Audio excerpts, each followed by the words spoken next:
निवेदन है, रक्षाबंधन का त्यौहार आ रहा है, तुम्हारे बहन भाई में कितना भी झगड़ा हो, तुम्हारी रिश्तेदारी में कितने भी झगड़ा हो, पर एक बार मेरा जितने जीजा बैठे हैं और जितने पुरुष कथा सुन रहे हैं और जितनी भाभियां कथा सुन रही हैं, सबसे निवेदन है, अपनी ननंद को भले कितना भी झगड़ा हो, एक बार फोन लगा कर बोलो जीजी राखी पर आना है, राखी पर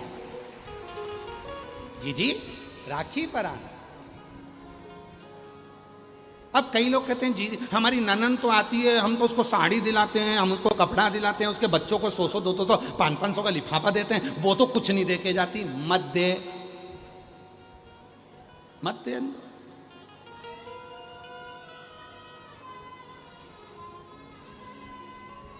कथा कहती है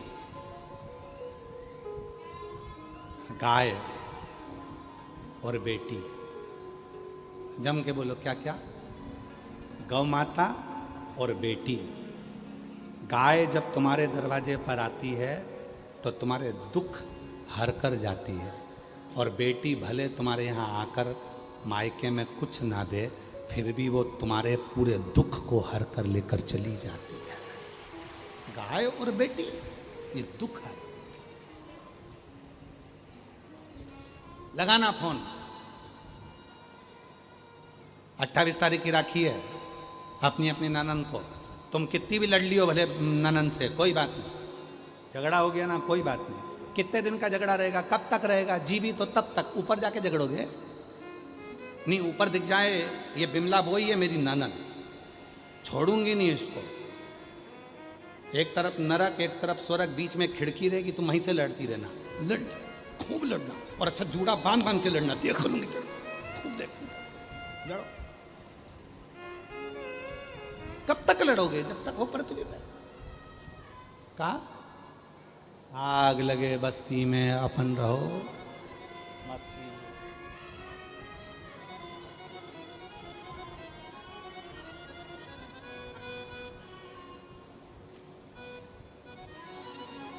आग लगे बस्ती में अपन रहो मस्ती में, क्या किसको रोइए, जम के बोलो जरा चादर तान के सोइए। क्या करना अपन को, कौन क्या बोल रहा है, कौन क्या कह रहा है, क्या कह रहा है, यार मस्त रहो, आनंद में, खूब फुल स्माइल में, प्रसन्न चित्त। जितना ज्यादा कर्जा हो उतने ज्यादा खुश रहना, जितने ज्यादा बीमार हो उतने ज्यादा स्माइल में रहना, जितना दुख परमात्मा दे उससे, जितना दुख दे उससे दुगने खुश रहना।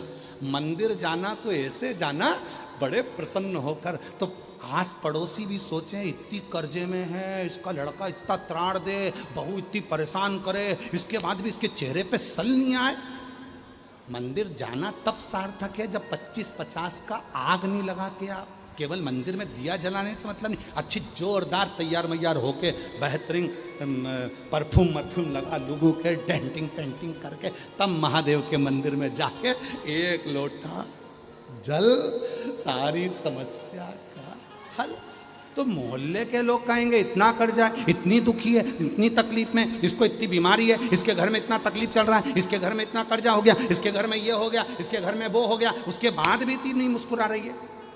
और ये बात केवल पड़ोसी को नहीं लगेगी, स्वयं पार्वती जी भी शिव जी से कहेंगे भोले बाबा ये वही है जिसके घर में इतनी तकलीफ चल रही है। शंकर भगवान बोले तो तकलीफ तुझे क्यों है? भगवान पार्वती जी कहेंगे कि इतनी तकलीफ होने के बाद इतनी कैसे मुस्कुराती है? शंकर भगवान कहते हैं सुन पार्वती, दुख होने पर भी जो मुझे मुस्कुराता हुआ एक लोटा जल चढ़ाता है, मैं उसे आशीर्वाद में वही मुस्कुराहट दे देता हूँ, मैं उसे मुस्कुराहट दे देता हूं।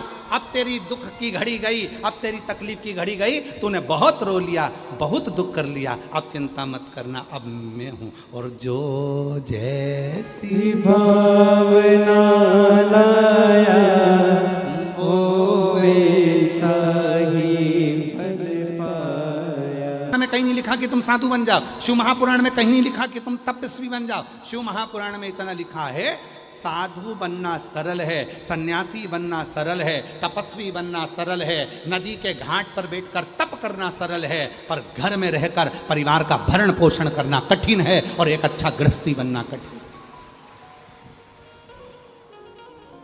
शिव पुराण कहती है, शंकर जी की कथा कहती है, शिव जी कहते हैं मैं अपनी पत्नी के साथ रहता हूं। कोई देवता, भगवान नारायण की मूर्ति का दर्शन करिए, भगवान विष्णु की मूर्ति का दर्शन करिए, भगवान विष्णु के पास में लक्ष्मी जी मिलेंगी। बोलो सही है कि गलत है? जम के तो बोलो। सीताराम जी का दर्शन करिए, राम जी के पास में माता जानकी जी मिलेंगी। राधा कृष्ण का दर्शन करिए, कृष्ण जी के पास में राधा जी मिलेंगी। ब्रह्मा जी के पास ब्रह्माणी मिलेंगी। केवल 33 कोटि देवता में केवल एक देव अधिदेव महादेव से हैं जिनका शिवलिंग पृथ्वी पर होता है, जमीन पर होता है, और पार्वती जी का स्थान शिव जी के स्थान से ऊंचा होता है। उज्जैन महाकाल में जाकर दर्शन करो, शंकर जी नीचे, पार्वती जी ऊंची। सोमनाथ में दर्शन करो, सोमनाथ नीचे, पार्वती जी ऊंची। ओमकारेश्वर दर्शन करो, शंकर जी नीचे, पार्वती जी ऊंची। भीमा शंकर जाकर दर्शन करो, शिव जी नीचे, पार्वती जी ऊंची। केदारनाथ जाकर दर्शन करो, शिवलिंग नीचे, पार्वती जी ऊंची।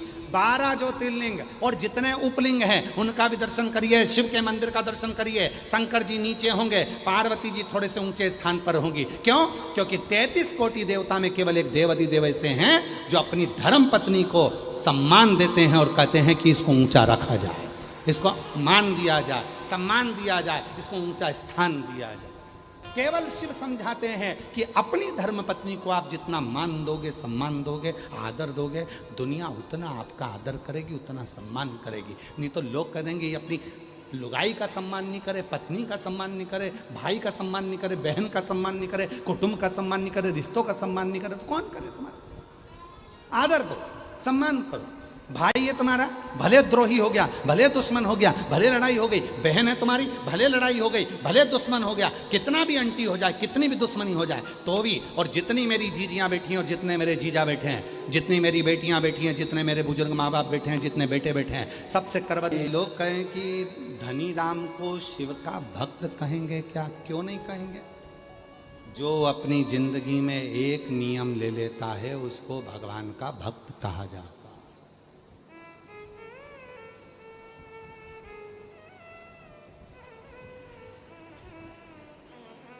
उसको भगवान का भक्त कहा।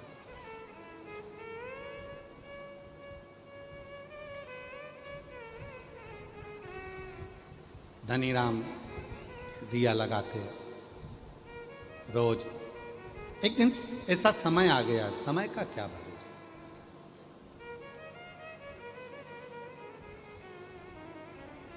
समय का कोई भरोसा नहीं।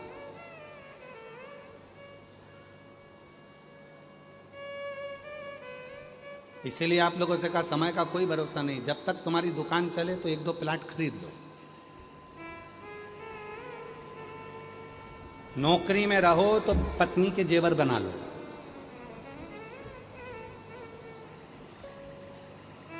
जब तक तुम्हारे घर में चले तब तक सारे तीर्थ करो, दान करो, पुण्य करो। जब तक शरीर चले तब तक कथा में चलो, और जब तक दुकान चले प्रॉपर्टी लो, रकम लो, गाड़ी लो, मना नहीं, घर बनाओ। नौकरी चले सब करो, चलते चलते में कर लोगे तो ज़्यादा अच्छा। जब नी चलेगी और तब सोचोगे कि यार मेरे को सोने का एक रानी हार बना लेना था, अब तो दुकान ही नहीं चल रही, नौकरी भी नहीं है, तो फिर नी चले तो अब बना के क्या करेगी? तो चलते में काम करो। उसी तरह आपसे निवेदन है, जब तक तुम्हारे घर में चले तब तक सारे तीर्थ करो, दान करो, पुण्य करो। जब तक शरीर चले तब तक कथा में चलो, और जब तक दुकान चले प्रॉपर्टी लो, रकम लो, गाड़ी लो, मना नहीं, घर बनाओ। नौकरी चले सब करो, चलते चलते में कर लोगे तो ज़्यादा अच्छा।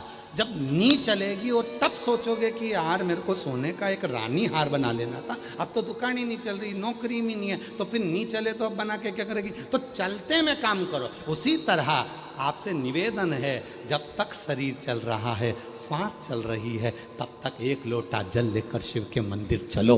ये शरीर चले तब तक चलो, चलते में काम कर लो।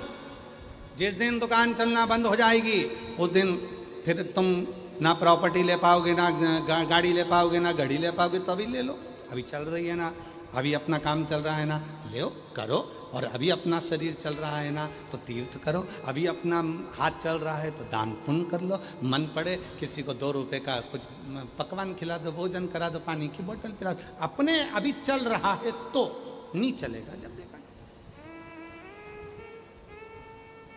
और समय का क्या भरोसा, क्या भरोसा समय, साथ देता नहीं किसी का, क्या भरोसा है इस जिंदगी का, साथ देती नहीं किसी का, क्या भरोसा है इस जिंदगी का। जीवन में कोई भरोसा नहीं है शरीर का, क्या भरोसा, चल रहा है, भजन करो, खूब जपो। अच्छा मेरी जीजियां जितनी बैठी हैं, मेरी जीजी बोलो तो जरा ईमानदारी से बोलना, जितनी मेरी जिज्जी बैठी है, जितनी मेरी जीजियां बैठी है, सब ईमानदारी से बोलना। जो व्रत नवरात्रे का, हरतालिका तीज का, चतुर्थी का, पंचमी का, छठ का, जो भी व्रत तुम बचपन में कर लेती हो, जवानी में कर लेती हो, अधेड़ी में कर लेती हो, वो व्रत फिर बुढ़ापे में रेता बन जाए क्या? अरे बोलो तो सुन के।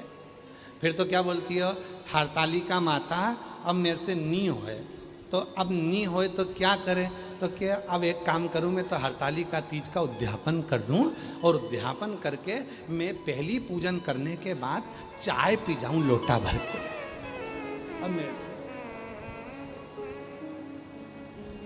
अब जो पहले बन जाता था, पहले तो कितना बन जाता था, व्रत करती थी तुरंत तैयार वैयार होकर हरतालिका तीज के दिन 7 हिंडोल 7 सुंदर फुलेरे का दर्शन करना है, जगह जगह जाना है, भजन करना है, आरती करना है, कीर्तन। अब बुढ़ापे में कहाँ जाना हो रहा है, कहाँ मौका मिल रहा है। अब तो तैयार होने पे, क्योंकि व्रत के दिन ऐसी हालत हो जाती है कि 2-4 लोग उठा ले।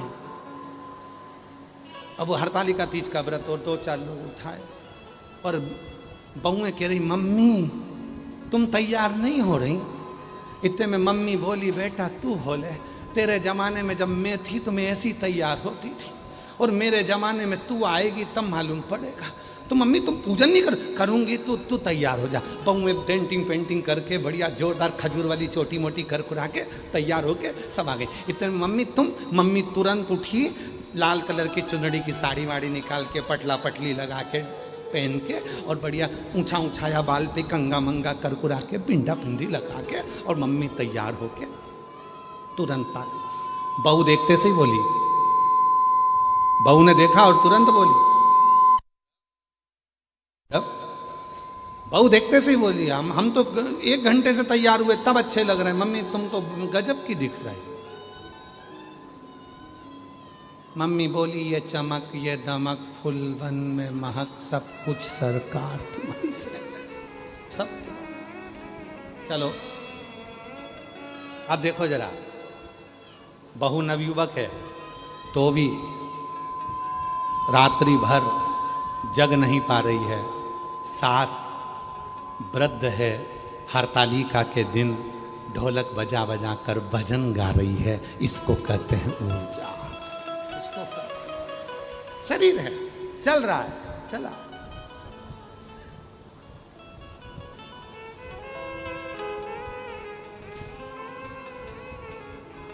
क्या भरोसा, इस शरीर का क्या भरोसा। साथ देती नहीं है किसी का, क्या भरोसा है इस जिंदगी का, साथ देती नहीं है किसी का, क्या भरोसा है इस जिंदगी का, क्या भरोसा है इस जिंदगी का। क्या भरोसा है जीवन का, कोई भरोसा। समय का सदुपयोग करना सीखो, धन का सदुपयोग करना सीखो, विचारों का सदुपयोग करना सीखो, वाणी का सदुपयोग करना सीखो, अपने व्यवहार का सदुपयोग करना सीखो। सदुपयोग करो।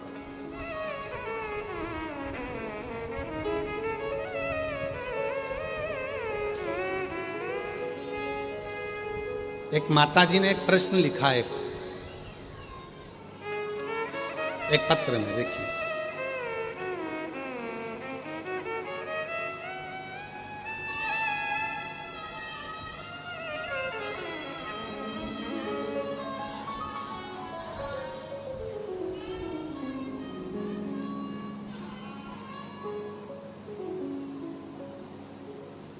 एक माता जी ने प्रश्न लिखा है, एलईडी पर सब पढ़ेंगे और आस्था चैनल पर भी सब पढ़ेंगे। मेरा नाम प्रेरणा साहू है। मैं और हम भाटा गांव रायपुर से आए हैं। कहीं बैठे हैं तो हाथ हिला सकती हैं, आप ही हैं, हाथ हिलाओ एक बार वापस। ये हैं, हाँ, वापस हाथ हिलाओ एक बार। मेरा नाम प्रेरणा साहू है और हम भाटा गांव रायपुर से आए। हाँ ठीक है, दिख गए हो, दिख गए, आ जाओ आ जाओ। जिनने पत्र लिखा है वही आना, पूरा गांव ना आना। हाँ आ जाओ। गुरुदेव, आपने अपनी कथाओं में कन्यादान के महत्व के बारे में बताया, परंतु वो पिता माता क्या करें जिनकी कोई कन्या संतान ही नहीं है? क्या कन्यादान किए बिना कन्यादान का फल पाया जा सकता है? जिनकी कन्या ही नहीं है वो कन्यादान कैसे करें? अरे भाई, सीधा सीधा काम है। कन्यादान में जितना धन लगता है वो इकट्ठा करो। बेटी की परवरिश में जितना धन लगता है वो सोच के रखो। अपने परिवार में, अपने कुटुंब में, अपने मोहल्ले में, अपनी कॉलोनी में, अपनी सोसाइटी में और अपने जिले में अगर कोई कन्या पढ़ना चाहती है, उसके पास पढ़ने का धन नहीं है, वो पढ़ना चाहती है, वो बढ़ना चाहती है और आपके घर में बेटी नहीं है, तो उसको पढ़ाओ, उसको आगे बढ़ाओ। उसका कन्यादान करने के बराबर तुमको फल प्राप्त हो जाए। जरूरी नहीं है कि हमारे घर में बेटी नहीं है तो हम कन्यादान का फल कैसे मिलेगा? कन्यादान का फल मिलेगा।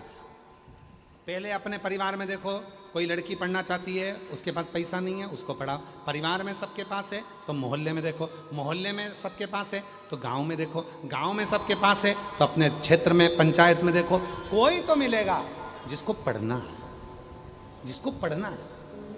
और मेरी जीजियों, एक बात याद रखना, हमने इसी जयंती स्टेडियम में जब दया सिंह भैया आपने जब पिछली बार कथा करवाई थी, तो इसके पहली वाली कथा 2024 की, तो उस समय पर हम एक बात कहे थे, आपके स्मरण में था और आपने उस बात के लिए कहा भी था कि गुरुजी ये गजब की बात है। उस समय हमने कहकर गए थे कि एक बेटी के लिए सबसे बड़ा कन्यादान क्या होता है? अलमारी देना, फ्रिज देना, गाड़ी देना, बंगला देना, सामान देना। एक बेटी का सबसे बड़ा कन्यादान क्या होता है? तो हम 2024 में यहाँ कह कर गए थे, एक बेटी को अगर कन्यादान में कुछ देना चाहते हो तो अच्छी शिक्षा दीजिए और अच्छी पढ़ाई कराओ, अच्छी एजुकेशन कराओ, जिससे बेटी अपने पाँव पर खड़ी हो सके। और मैं दया सिंह भैया आपको साधुवाद देता हूँ इस चीज़ के लिए। हमारे दया भैया ने भी कई बच्चियों को, जैसे सीहोर में कुबरेश्वर धाम पर जो बच्चों की पढ़ाई कराई जाती है, लगभग 1000-2000 बच्चे सीहोर कुबरेश्वर के धाम से आप लोग जो सहयोग देते हो उससे बच्चे बच्चियां पढ़ते हैं। उसमें दया सिंह भैया का भी बहुत बड़ा योगदान है। एक बार जोरदार ताली बजाएं से दया सिंह भैया। साधुता यार, बेटी शिक्षा दो। सबसे बड़ा कन्यादान क्या है? सोने की अंगूठी नहीं, जेवर नहीं, ये सब अपनी जगह पर है, गाड़ी अपनी जगह पर, बंगला अपनी जगह पर। कन्यादान में तुमने ये दिया, कन्यादान में वो दिया, 1000 आदमी को भोजन कराया, रिसेप्शन कराया, 50 आदमी का, 500 आदमी का, 100 आदमी का, हमने रिटर्न गिफ्ट ये दिया, हमारी बहन आई थी तो हमने ये दिया। ये सब बात की बात है, पर सबसे बड़ा दान अगर कुछ है तो शिक्षा दान है, जो अपनी बेटियों को, अपने बच्चों को अच्छी शिक्षा दीजिए, अच्छा एजुकेशन दीजिए, अच्छा कॉलेज दीजिए, अच्छी पढ़ाई कराइए।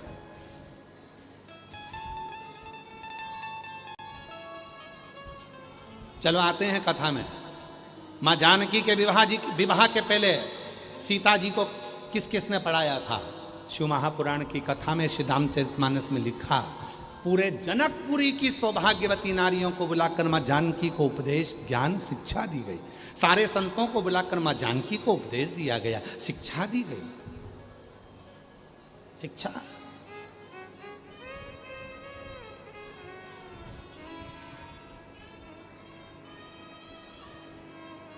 पार्वती मैया का विवाह हुआ, उसके पहले जब पार्वती जी की माता मेनावती को मालूम पड़ा कि पार्वती जी का विवाह शिव जी के साथ हो रहा है, वो तो नग्न वेशधारी और भूत प्रेत साथ में चलते हैं, उनके साथ बेटी कैसे भी आऊं? तो भगवान हिमालय राज ने सबसे पहले शिक्षा अध्ययन करवाई अपनी धर्मपत्नी मेनावती की।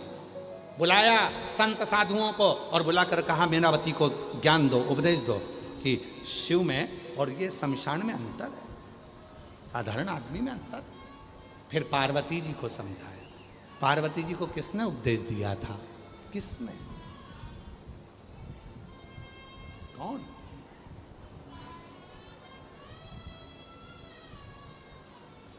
हमको नहीं मालूम। हमने एक बार कथा में कहा था कि जितने गांव हैं, जितने शहर हैं, हर गांव शहर में अपने मोहल्ले में 4-5 माताओं को इकट्ठा होना चाहिए और एक जगह पर बैठकर शिव चर्चा करना चाहिए। यहाँ करते हैं कि नहीं करते? एक बार हमने कथा में कहा था, करते हो आप लोग? जम के तो बोलो, जरा हाथ तो उठाओ दमदारी से। कहाँ कहाँ? हाँ ठीक है, दिख गए दिख गए। शिव चर्चा करना चाहिए। थोड़ी देर 5-6 माताएं बैठ गई, श्री शिवाय नमस्तुभ्याम का जप करा। पड़ोसन की निंदा नहीं, अड़ोसन पड़ोसन पीछे वाली धड़ोसन क्या कर रही है अपने को मतलब नहीं। अपने को तो शिव चर्चा से मतलब। शिव चर्चा, शिव चर्चा करो, 4-5 भजन गा लो, बीच में बोल लो श्री शिवाय नमस्तुभ्यं, श्री शिवाय नमस्तुभ्यं, श्री शिवाय नमस्तुभ्यं, श्री शिवाय नमस्तुभ्यं। शिव चर्चा मतलब आपस में एक दूसरे को अपने विचारों का आदान प्रदान, शिक्षा। शिव चर्चा में गुरु कौन होता है मालूम है आपको? गुरु किसको कहते हैं शिव चर्चा? शिव पुराण कहती है शिव चर्चा का गुरु है शिव। उसका मंत्र है नमः शिवाय, उसका मंत्र है श्री शिवाय नमस्ते। शिव चर्चा करो। महादेव भगवान शिव की पवित्र कथा कह रही है, शिव महापुराण की कथा वर्णन कर रही है। माँ पार्वती जी भगवान शिव के कंठ पर आ गईं। 10 विद्या में से एक विद्या माँ तारा देवी प्रकट हो गईं। उन्हीं के अंश स्वरूप से माँ सरस्वती प्रकट हो गईं, जिन्होंने करहाने में भी स्वर दिया और शिव के उस करहाने में ओम नाद का उच्चारण भर दिया। एक बार सभी साथ में ओम नाद करेंगे।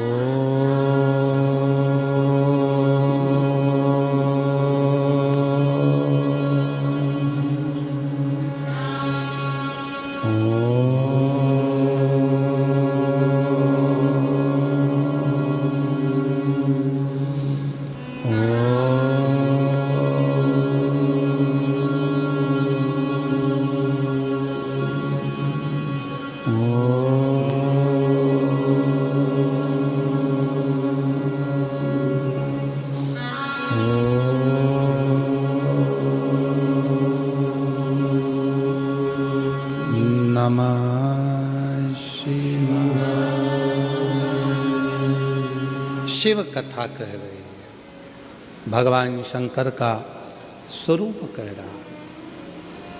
सरस्वती मैया कंठ में बैठ गई। क्या भरा था कंठ के अंदर? विष।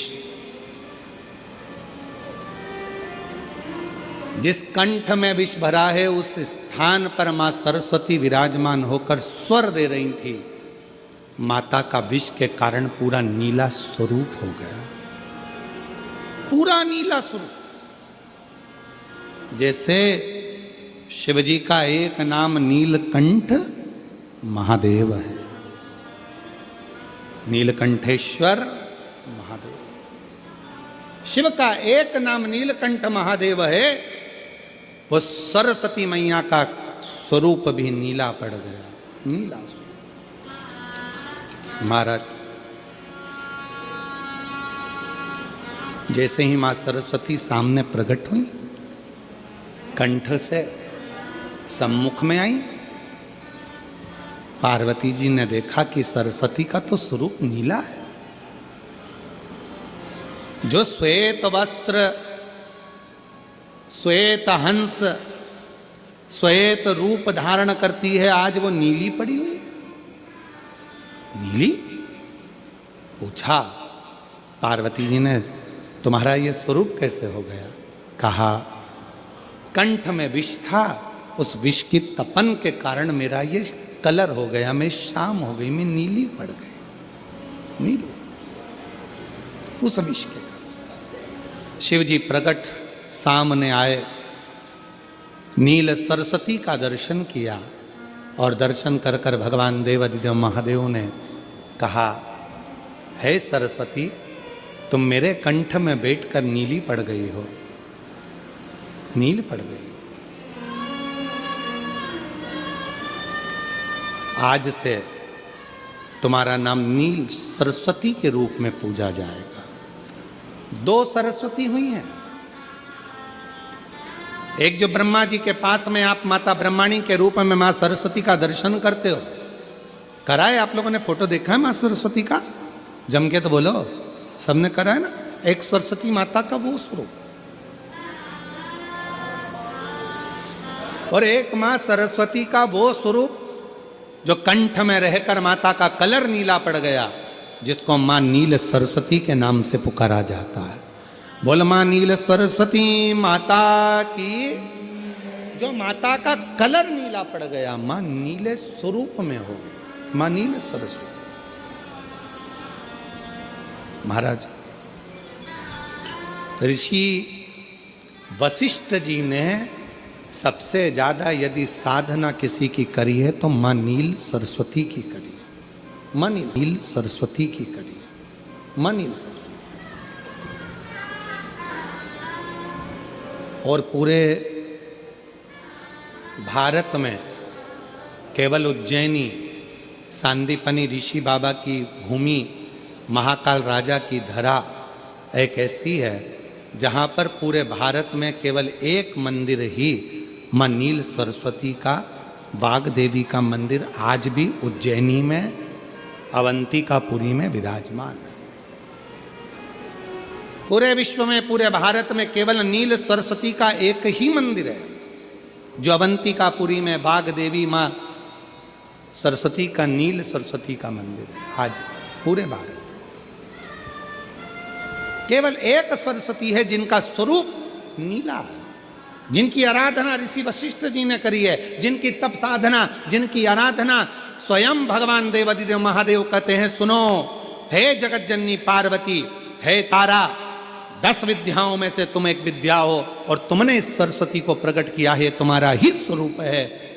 मैं वर देता हूं जो इस नील सरस्वती की आराधना, साधना, स्मरण, स्तोत्र जप करेगा, पाठ करेगा, उच्चारण करेगा, उसको कभी ज्ञान की, कभी बुद्धि की, कभी विवेक की, कभी कमी ना हो, कभी कमी। मेरी जीजियों,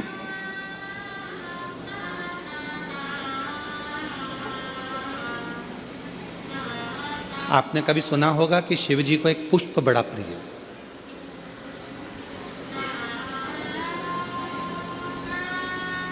शायद आप लोगों के इधर है कि नहीं हमको नहीं मालूम, पर शिव जी को एक पुष्प बड़ा प्रिय है जिसको शंख पुष्पी पुष्प कहते हैं,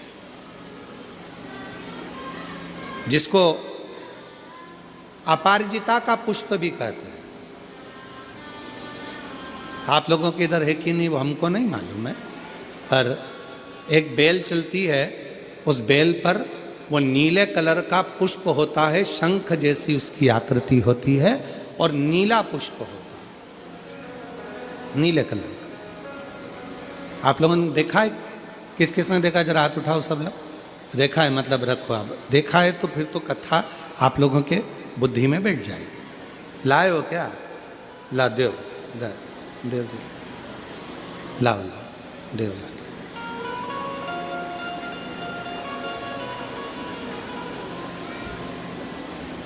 हाँ लिया आ जाओ आ जाओ।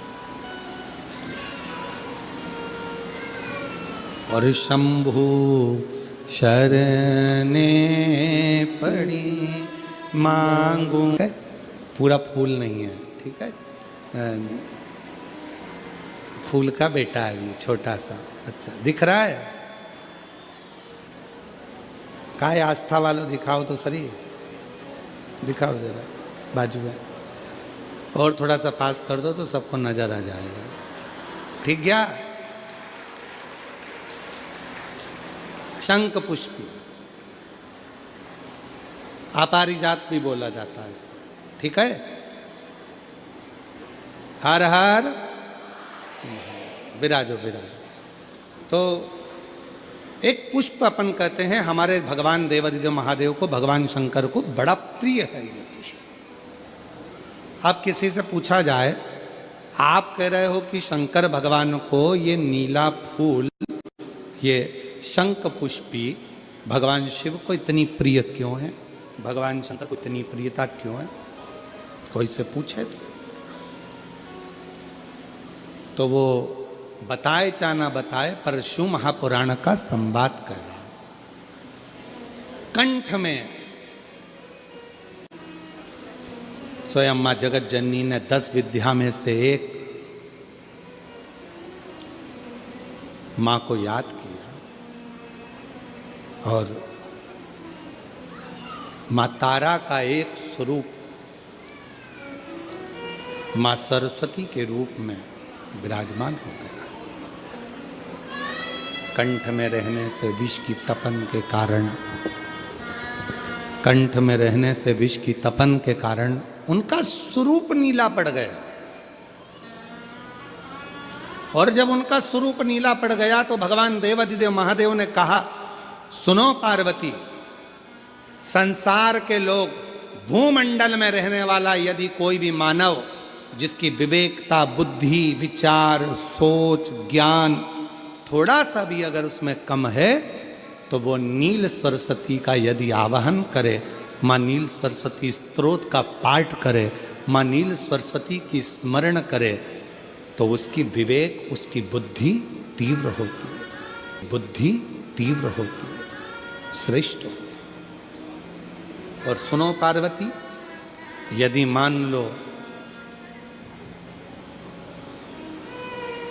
कोई मान नील सरस्वती का स्तोत्र का पाठ नहीं कर पाए, आराधना नहीं कर पाए, साधना नहीं कर पाए, स्मरण ना कर पाए, अगर कोई बच्चा एक शंख पुष्पी पुष्प को समर्पित कर कर जलाधारी पर, और 1 लोटा जल यदि वो समर्पित करता है, और उस जल का आचमन कोई बच्चा नित्य प्रति करता है, तो वो बच्चा धीरे धीरे विद्वत्ता धारण करता ही जाता है। जो याद करता है वो भूलता नहीं। ये मां नील सरस्वती की कथा है। 2 सरस्वती का दर्शन आपको और हमको होता है, 2 सरस्वती का स्मरण आप और हम करते हैं। एक सरस्वती जो स्वयं श्वेत वस्त्र धारण करी है, हंस पर बैठी हैं और बड़े आनंद के साथ में माँ सरस्वती का सुंदर स्वरूप है। पर एक सरस्वती ऐसी हैं जो नीला उनका स्वरूप है, और नील सरस्वती के रूप में उनकी पूजन होती है, माँ नील सरस्वती। लोगों ने विचार करा था, इतना पूजन में इतना विधान लगता है, इतना धन लगता है, इतनी दौलत लगती है, इतनी संपदा लगती है, और शिव पुराण कहती है पूजन में केवल मन लगता है। आप जितने लोग शिव महापुराण की कथा सुनने के लिए आए हो, हृदय से कथा श्रवण करने के लिए आए, हृदय से, दिल से सुना, मन से सुना।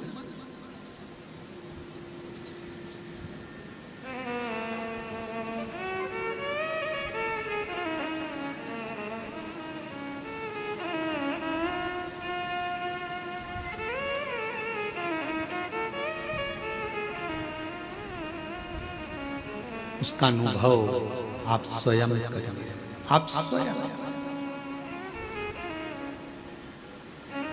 ये कुबेरेश्वर धाम की धरा एक ऐसी धरा है जहां सारी ऋतुएं, सारे व्रत, सारे तीर्थ, सारे पुराण, सारे शास्त्र का सुख यहाँ प्राप्त हो। आप महसूस करो, आप खुद महसूस करिएगा। और जो लोग 2-3 दिन से रुके हैं वो महसूस कर रहे होंगे। अभी भी हम नहीं कहेंगे, आप तो भरचक गर्मी के दिनों में आओ तो भी तुम महसूस करो। तीनों ऋतुओं का दर्शन होगा आपको। सुबह 4 बजे से लेकर यहाँ 11 बजे तक, आपको सुबह 4 बजे से 11 बजे तक यहाँ शीत ठंडक का महसूस होगा। भरचक गर्मी कितनी भी गर्मी पड़े, दोपहर में यहाँ शाम को 4 बजे तक ऐसा महसूस होता है कि जैसे बहुत ग्रीष्मता है। और 4 बजे के बाद शाम को 7 बजे तक प्रदोष आरती तक ऐसा लगता है कि हल्की हल्की पानी की बूंदें कहीं से आ रही हैं, चेहरे पर आकर गिरी है, कहीं जल वृष्टि। सारी ऋतुएं दर्शन कराती हैं, सारी।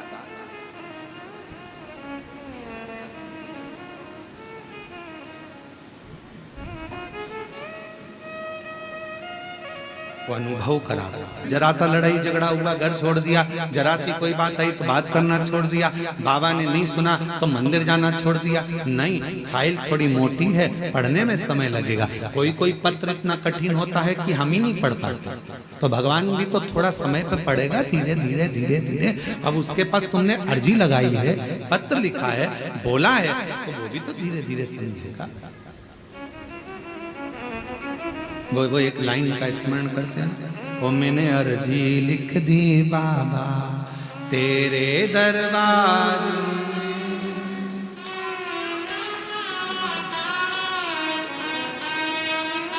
हे बाबा, मैंने तो अर्जी लिखी है तेरे द्वार पर आकर, तुझसे विनय कराए, निवेदन करी, प्रार्थना करी, कोई आडंबर नहीं। शिव महापुराण की कथा कहती है, शंकर को भजने वाले को कोई आडंबर की जरूरत नहीं है। तुम जैसे हो वैसे ही बने रहो। आज का जमाना बड़ा विचित्र है।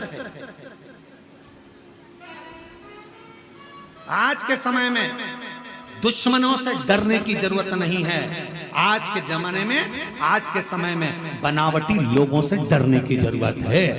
दुश्मन से मत डरो, पर बनावटियों से डरो।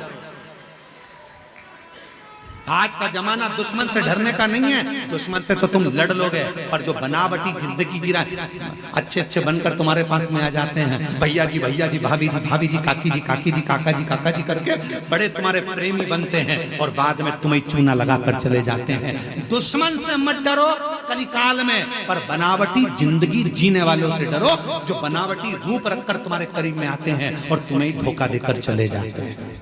बनावटियों से डरो।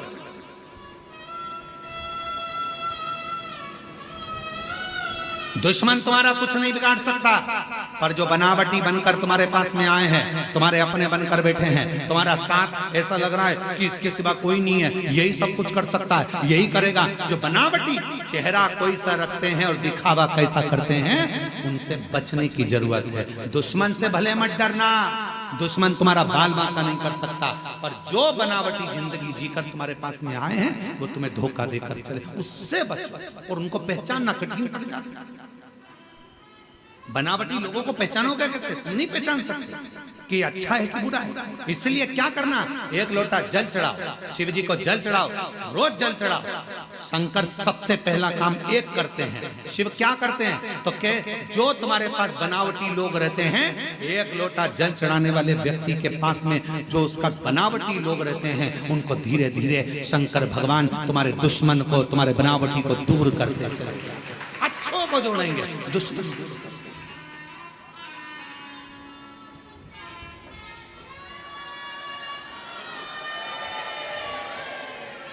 आ गई आवाज, आ गई, आ गई। बनावटी लोगों से बचिए थोड़ा। दुश्मन तुम्हारा बाल बांका नहीं कर सकता, पर बनावटी से बचिए। कौन करे? किसी ने पूछा क्यों गुरुजी शंकर भगवान ने किसी को भी अपना अच्छा एक भी गण ऐसा नहीं बनाया जो ठीक ठिकाने का हो? शंकर जी के गणों को देखो, एक भी ठिकाने का है? अरे बोलो तो जम के। शिव जी ने भगवान नारायण के पास जाकर देखो तो जय विजय पार्षद हैं, ब्रह्मा जी के पास जाकर देखो तो उनके ये पार्षद हैं, अब इंद्र के पास जाकर देखो अप्सराएं और गंधर्व बैठे हुए हैं। शंकर जी के पास में एक भी ठिकाने का गण नहीं है, एक भी।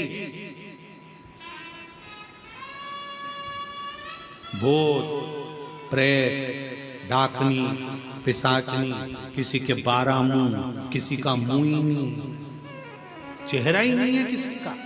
कोई रेंग के चल रहा, कोई नंदी, कोई भृंगी, कोई श्रृंगी, कोई ऐसा जिसके 3 पांव, शरीर नहीं संभल रहा। भृंगी कैसा था? 3,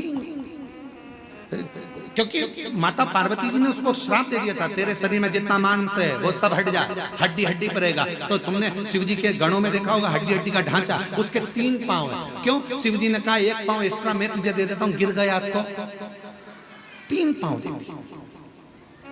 और वो भृंगी 3 पांव पे खड़ा। तो किसी ने एक बार इंद्र ने देख लिया उस भृंगी को, और भृंगी को देखकर शंकर जी पे इंद्र हंसने लगे। इंद्र हंसते हंसते बोले, कहने लगे गजब का काम है, इतने बड़े देव अधिदेव महादेव अगर किसी से युद्ध हो जाए तो लड़ाई करने के लिए इन 3 पांव वालों को भेजेंगे? मालूम पड़े हड्डी का ढांचा कहीं पे भी गिर जाए। फिर आया समय जब इंद्र का असुरों से युद्ध प्रारंभ हुआ, शिव जी उस युद्ध में नहीं पहुंचे। शंकर भगवान ने देखा सारे देवता हार गए। तब आखिरी में शंकर जी ने कहा कि भृंगी तू जा।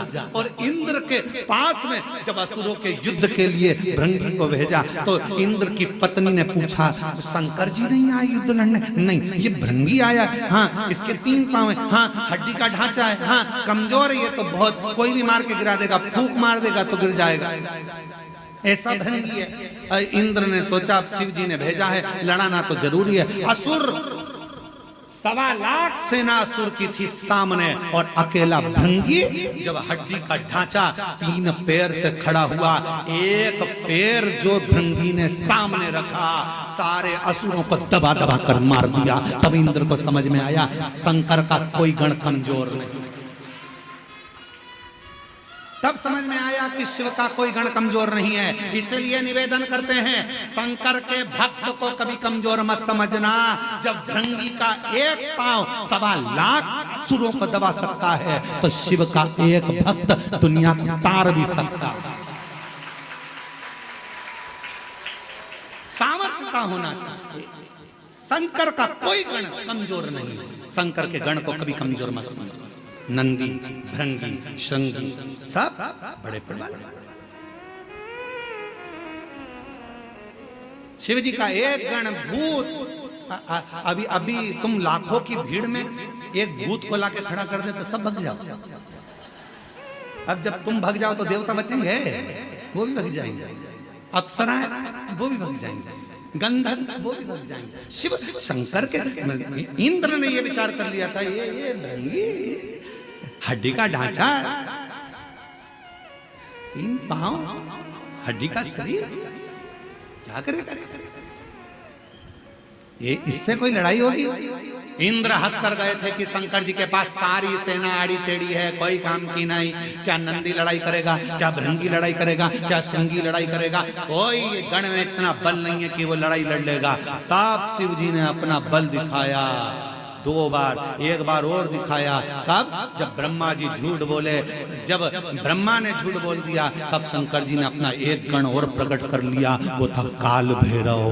देवता भी देखकर घबरा गए। दादा, शंकर जी के नख में इतनी दमदारी है कि ब्रह्मा जी का सिर काट सकते हैं। इनसे मत भिड़ना, इनसे मत भिड़ना। मंदार, शमी औरव ऋषि की बेटी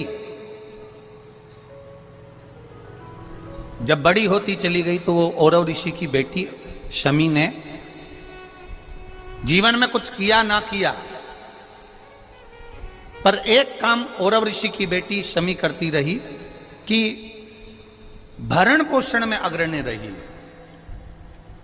कोई भूखा मिल गया, औरव ऋषि की बेटी ने अपना भोजन तक दे दिया। ये बेटी का जीवन होना चाहिए। कई महाराज, औरव ऋषि की बेटी शमी उसमें की थी, अगर उसकी थाली में कुछ भी नहीं बचा चलेगा, पर सामने वाला भूखा नहीं रहना चाहिए, उसको जरूर खिला देना। ये बड़े विचित्र शब्द हैं, जरा शिव महापुराण के, इसको समझ लेना कि शमी का पेड़, जिस शमी की पत्ती में कांटे होते हैं, जिस बेलपत्र में कांटे होते हैं, और जिस आंकड़े को मंदार के फूल में वो दूध होता है कि आंख में चले जाए तो आंख बेकार हो जाती है, वो दूध होता है जो जहर का काम कर जाता है, ये सब शंकर भगवान को चढ़ रहा है। शमी जिसमें कांटे हैं, बेलपत्र जिसमें कांटे हैं, मंदार का फूल जिसमें जहर भरा पड़ा है, धतूरा जिसमें जहर भरा पड़ा हुआ है, ये शिव को क्यों समर्पित है? ये शंकर को क्यों चाहिए? ये शंकर के पास क्यों जा रहे हैं?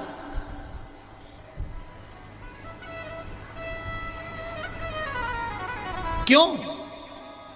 उसका एक कारण है, सत्य बोलने वाला हमेशा बुरा होता है, हमेशा बुरा होता है।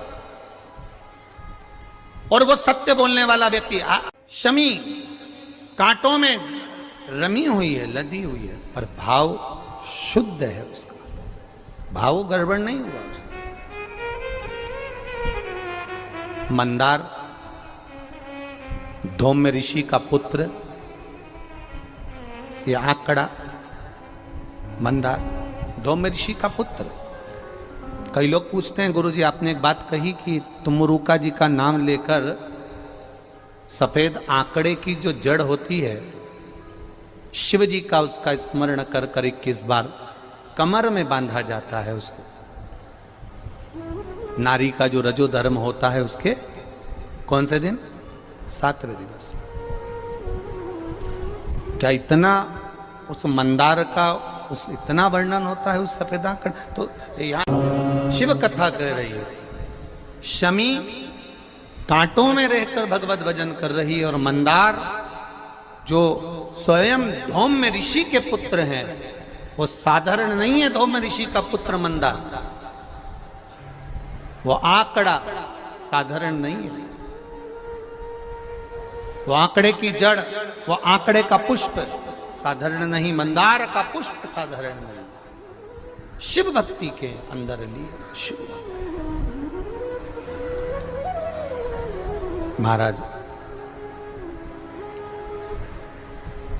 मंदार सोनक ऋषि के यहां पर विद्या अध्ययन करने के लिए गए।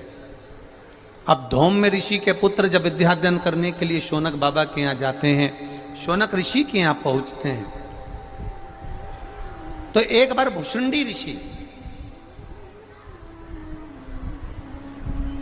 अब भुषुंडी ऋषि जो किसी देवता को नहीं मानते, कहीं नहीं जाते, केवल एक जगह पर ही आराधना में लगे रहते हैं, और वो श्री गणेश जी महाराज की आराधना करते, केवल गणेश जी की आराधना करते, बाकी के कहीं नहीं जाते वो भुषुंडी ऋषि। अब भुषुंडी ऋषि जो गणेश जी की आराधना में लगे रहते, समय बीतता गया।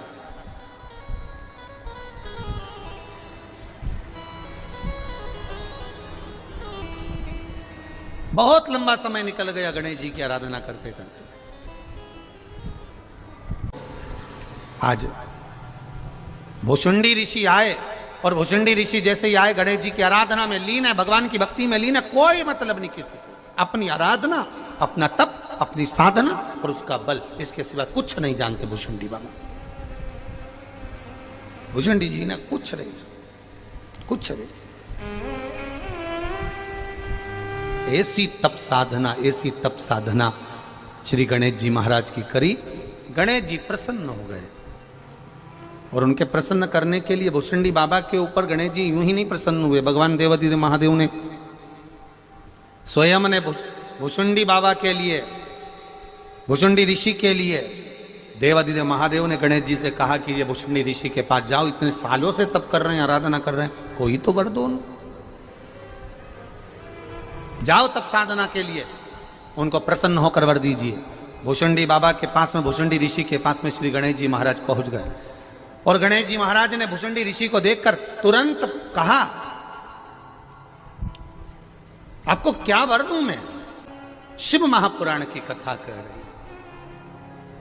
मंदार, शमी दोनों का मंगल विवाह हुआ।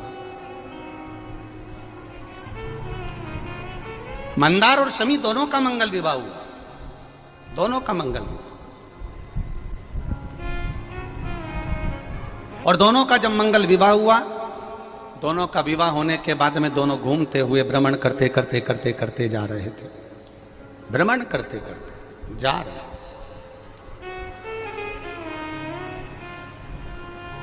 और भ्रमण करते करते जब दोनों जा रहे थे, वहीं से भुषुंडी जी निकल कर जा रहे थे, जिन भुषुंडी जी ने भगवान गणेश जी की आराधना करी, खूब आराधना करी, खूब दिल से, इतनी आराधना करी कि गणेश जी महाराज प्रसन्न हो गए, प्रकट हो गए। मांगो तुम्हें क्या चाहिए महाराज जी, बस केवल इतनी सी कृपा कर दो कि मैं आप तो नहीं बन सकता और आप में नहीं बन सकते, पर आपका जो स्वरूप है, ये स्वरूप थोड़ा सा शीश का मुझे दे दो। केवल एक भुषुंडी ऋषि ऐसे थे जिनका शीश गणेश जी जैसा था, भुषुंडी ऋषि।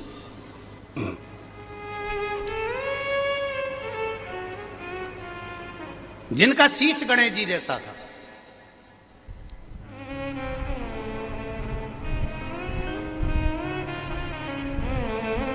और जिनका शीश गणेश जी जैसा। मंदार और शमी की शादी हो गई, इन दोनों ने हंसना प्रारंभ कर दिया। जो भुषुंडी ऋषि जा रहे थे इनको देखकर हंस दिए, बहुत तेज ठाका लगाकर हंसे। हंसे, दुख हुआ, हृदय में चोट पहुंची, हृदय दुखित हुआ, हृदय द्रवित हुआ, हृदय में दुख हुआ, द्रवितता हुआ। और जब हृदय में दुख हुआ, द्रवितता हुई, कुछ दुख हृदय में जब हुआ, तब भुषुंडी बाबा ने क्रोध में आकर कह दिया, ए मंदार, शमी, मैं तुम्हें श्राप देता हूं, मंदार और शमी मैं तुम्हें श्राप देता हूं कि तुम दोनों जड़ हो जाओ, वृक्ष हो जाओ। शमी, मंदार वृक्ष के रूप में हो गए, खड़े रहे, विनती करते रहे, ये श्राप ठीक नहीं, कृपा करिए, कृपा करिए, दया करिए, करुणा करिए। तब देवादिदेव महादेव कहीं देखिए, सब दुख काटो, मंदार और शमी ने, दोनों ने मिलकर भगवान शिव की आराधना करी और देवादिदेव महादेव ने वर दे दिया, सुनो शमी और सुनो मंदार, यदि कोई भूल से भी आपकी पत्ती, आपका पुष्प मुझे समर्पित कर देगा, सुनो मंदार, सुनो शमी, अगर कोई भूल से भी आपकी पत्ती, आपका पुष्प मुझे समर्पित कर देगा, उसे हजारों अश्वमेघ यज्ञ के स्नान का जो पुण्य होता है वो एक क्षण में प्राप्त होगा। हजारों अश्वमेघ यज्ञ का पुण्य, हजारों अश्वमेघ यज्ञ का पुण्य एक क्षण में प्राप्त हो। ये मंदार, ये शमी, हजारों अश्वमेघ यज्ञ का पुण्य एक साथ। शमी की पत्ती देखिए आप लोगों ने, जम के तो बोले जरा, देखिए मंदार पुष्प भी देखा हुआ है। अब शमी की जो पत्ती होती है, उस शमी की पत्ती को भगवान देवादिदेव महादेव पर चढ़ाने का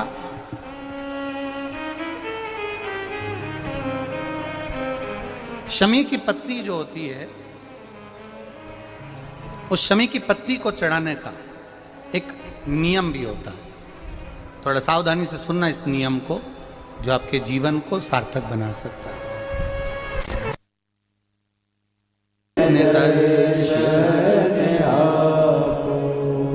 शमी की पत्री को चढ़ाने का एक नियम है, बड़ा सुंदर नियम, आपके जीवन में उतारने लायक। महाराज, जब सारा श्रृंगार मेरे देवाधिदेव महादेव का हो जाए, बहुत ध्यान से सुनना, ये प्रसंग आया नहीं पहले, आज अगर कुबेरेश्वर बाबा की पावन धरा पर यह प्रसंग निकला है तो उसको ध्यान से सुनिए, भाव से सुनिए। पत्ती, शमी की जो पत्ती होती है, उस शमी की पत्ती को कब, कैसे और कहाँ चढ़ाना चाहिए, और शमी की पत्ती का फल क्या होता है वो भी अभी अपन समझ लें उसको। शमी की पत्ती,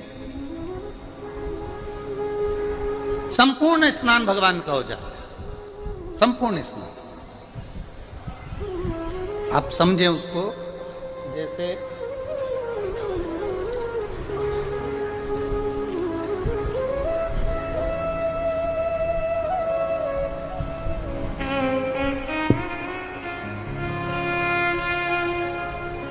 ये शिवलिंग है, जलाधारी,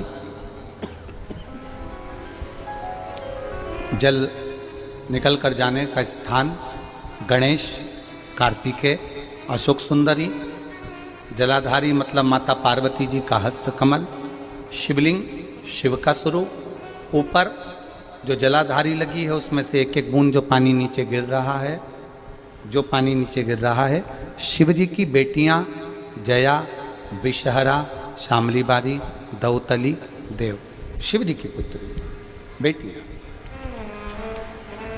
अब जब देवाधिदेव महादेव को शमी का पत्ता चढ़ाया जाता है, कब चढ़ाते हैं? जब आपने संपूर्ण जलाधारी को हाथ से साफ कर दिया हो, शिवलिंग पर जल चढ़ा दिया हो, शिवलिंग का पूरा श्रृंगार आपने कर दिया हो, संपूर्ण श्रृंगार मेरे देवाधिदेव महादेव का हो गया, संपूर्ण श्रृंगार। बाबा को चंदन का लेपन, अबीर, गुलाल, अक्षत, बेलपत्र, धतूरा, जो भी तुम्हें चढ़ाना है सब कुछ तुमने चढ़ा दिया, सारा श्रृंगार मेरे देवाधिदेव महादेव का हो गया। तब शमी की पत्ती को मां जगतजननी की जो जलाधारी है उस पर मात्र स्पर्श कराकर शिव के शिवलिंग पर आखिरी में समर्पित कर देना चाहिए, जिससे हमारी मन की जो कामना है वह मां जगतजननी देवाधिदेव महादेव से उनके कानों में श्रवण करा। शमी पत्र का एक बात और स्मरण में रहे, शमी पत्र की बहुत एक बात और अपने स्मरण में लीजिएगा। शमी पत्र की दरिद्रता बहुत है, जब लगे आपको कि दरिद्रता बहुत ज्यादा है, किराया तक नहीं है, मैं कैसे जाऊं, कैसे उस महादेव के दर्शन पाऊं, कैसे उसकी चौखट पर जाऊं, कैसे उसको नमन करूं, तब उस जगह पर आप एक बेलपत्र, जहां से जलाधारी बहती है उधर एक बेलपत्र, जहां जलाधारी के ठीक विपरीत की स्थिति में, और 7 शमी पत्र मेरे महादेव के ऊपर, केवल आपके हृदय की बात कहते हुए शमी पत्र और बेलपत्र इस तरह से समर्पित। पहले ध्यान रखना, पहले पूरा श्रृंगार, स्नान, पूजन, चंदन, अक्षत, गुलाल, अबीर सब हो जाए, उसके बाद की बात है ये, उसके बाद की बात। एक बेलपत्र इधर, एक बेलपत्र इधर, और उसके ऊपर 7 शमी पत्र के पत्ते एक एक कर कर चढ़ाना, पूरे इकट्ठे कर कर नहीं, एक एक कर कर बाबा से विनती करते हुए। कांटों से भरी हुई शमी है जिसको तूने निहाल कर दिया, मेरी जिंदगी भी कांटों से कम नहीं है, मैं जानती हूं तो मुझे भी निहाल कर देगा, तू मुझे भी निहाल कर देगा। खा एक मंदार, एक शमी, दोनों में बल हो, दोनों में बल है। करो शिव की आराधना, जितना फल बेलपत्र को चढ़ाने पर प्राप्त होता है, जितना फल बेलपत्र को शिव को समर्पित करने पर प्राप्त होता है, वैसा ही माँ पार्वती जी ने, देवाधिदेव महादेव ने शमी को, जो कि औरव ऋषि की पुत्री हैं, मंदार जो कि धौम्य ऋषि के पुत्र हैं, इनको स्वयं शिव ने वर प्रदान किया है। शिव ने, भगवान शंकर ने।